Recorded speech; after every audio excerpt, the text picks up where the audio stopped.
I don't really like the word mythology.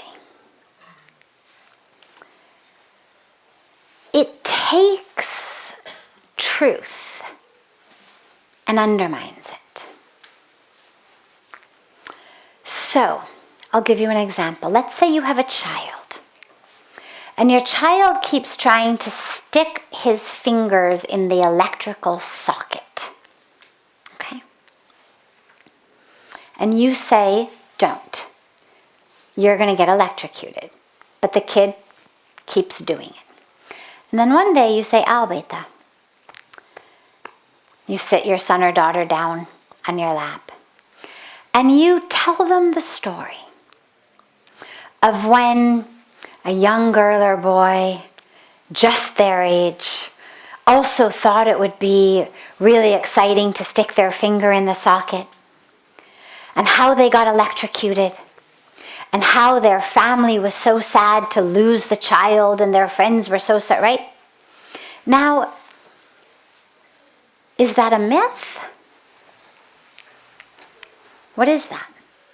It's a story, it's a mess, it's the way to convince the child. These are the consequences. Exactly. It's a teaching. It's a teaching. Has a young child ever stuck their fingers in a socket and been electrocuted? Of course.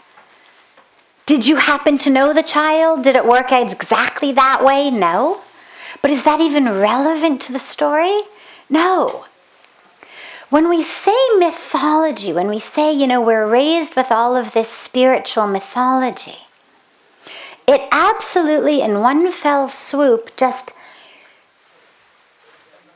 removes any of the depth, any of the legitimacy, any of the power or the truth of these stories. As though somehow they were there, as though it might as well just be the Iliad and the Odyssey. That they're just sort of a figment of a brilliant author's imagination. But they're not. There's truth in them. There's factual truth. Did it all happen exactly the way that every person who has written it down says? Probably not. In fact, it's not even possible because there's so many different interpretations and versions that they cannot all possibly have been exactly the right way. But there are threads of truth that run through it all. There are pieces we actually even now know historically. We're able to point historically, this is where that happened. There's all kinds of now, whether it's archaeological research.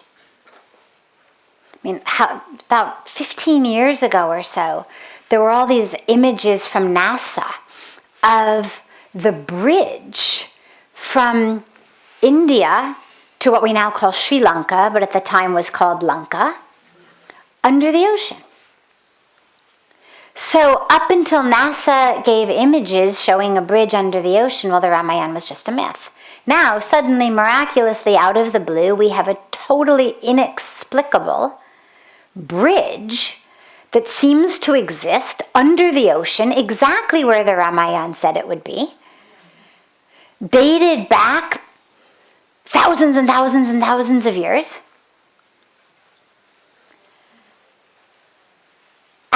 As archaeology, as science, as different ways come in, we're going to find more and more, oh yeah, that.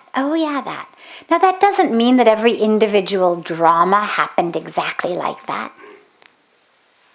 Did Draupadi and Arjun really have that fight? Probably not.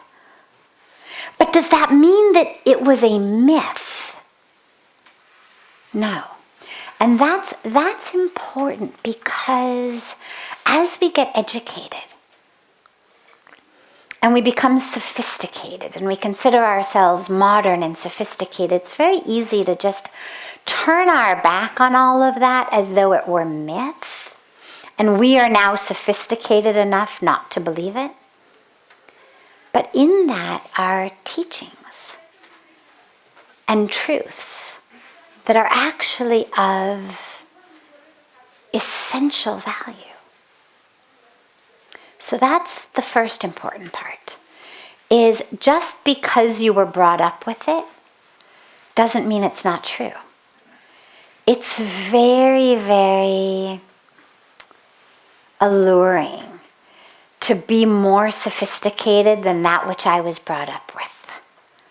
My parents, my grandparents, who still believed that stuff, they were kind of backwards. But I've studied abroad. I've learned this. I know that that's only, and that's a mistake.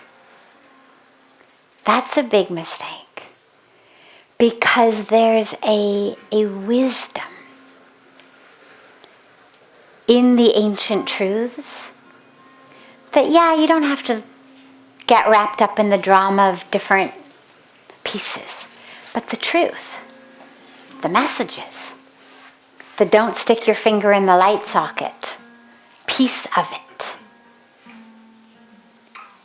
that's true. And that's for you.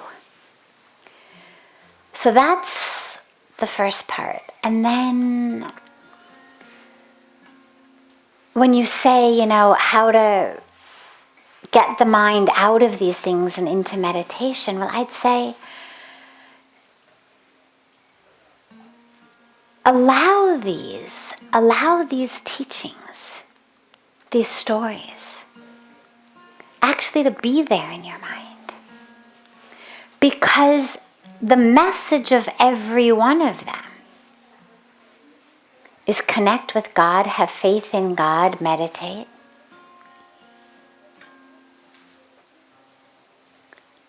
And so regardless of which particular story it is that's floating in your mind, which particular divine incarnation it is, allow that to be there if it's there.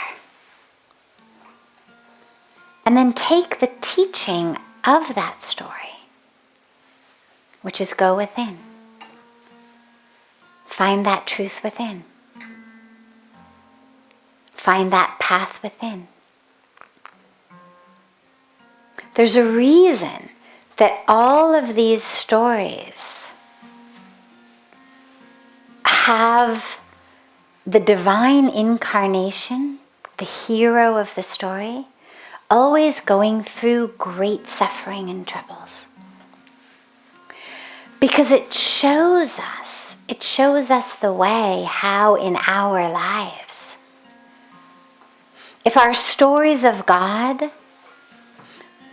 were just born with a silver spoon or a gold spoon in his mouth and everything was perfect and everybody knew he was God from the time he was born and everybody loved him and everybody bowed at his feet and nobody was ever jealous, nobody ever was competitive, there were never any problems, it wouldn't be much of a message for our lives because we'd be like, well, okay, I guess it works for God, but that's not how my life has been.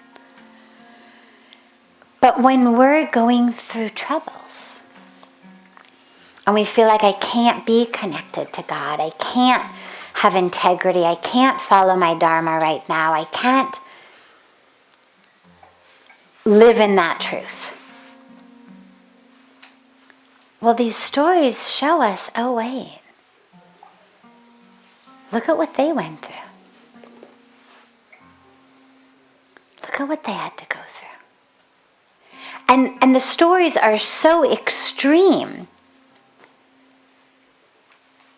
that what most of us go through pales in comparison. Have a fight with your family members. Well, did you have an uncle who tried to kill you? Right? Don't get along so well in the home. Well, did your stepmother get you exiled from the 14 years? That bad? And so it's so extreme that even if what we are suffering from is close to that, you could say, yeah, well, not exactly that, not quite that much. But it's bad. No matter how bad it is,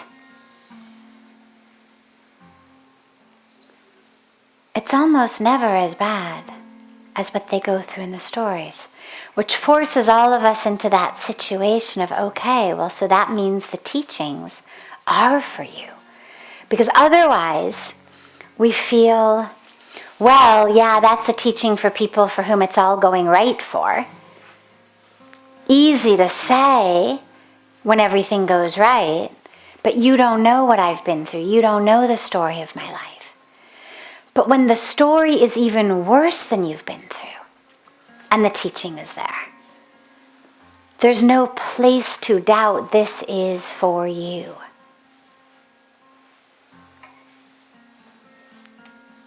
So let that be in your mind. If that's the backdrop against which your meditation begins, wonderful.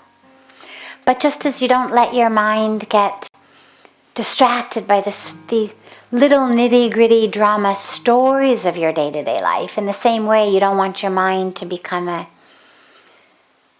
TV, the reenactment of every act of the story, because you want to be meditating. So just keep bringing it back. Just keep bringing it back. And you'll get there.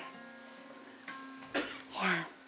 But I think valuing the teachings of the Dharma is actually going to make meditating easier for you. Because it'll bring a cohesiveness within you, who I am, how I was raised, my culture, my dharma, my family, my beliefs, my actions, that will bring them more into alignment.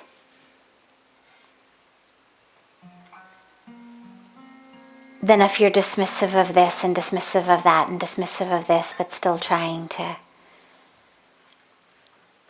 bring the mind into meditation.